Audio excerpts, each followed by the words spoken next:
Le Conseil de sécurité de l'ONU vient de prolonger l'embargo d'armes sur le Soudan du Sud malgré les contestations de plusieurs pays au sein du Conseil.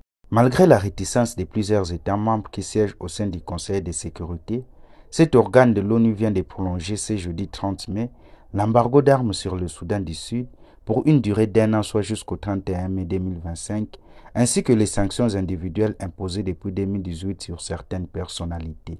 La résolution a été préparée par les États-Unis et elle a obtenu 9 voix lors du vote, le minimum requis, contre 6 voix qui se sont abstenues.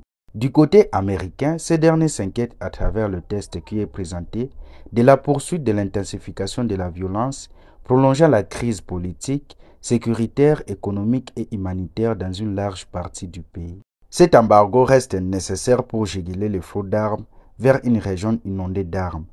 Trop de gens, en particulier des enfants et des femmes, payent les prix de cette violence, a justifié l'ambassadeur américain adjoint Robert Wood.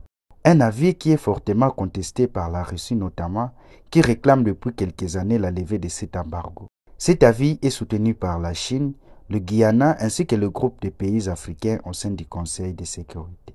Il est essentiel de reconnaître les progrès que nous avons faits, a plaidé l'ambassadrice du Soudan du Sud, Cecilia Adeng, appelant le Conseil à une approche plus équilibrée.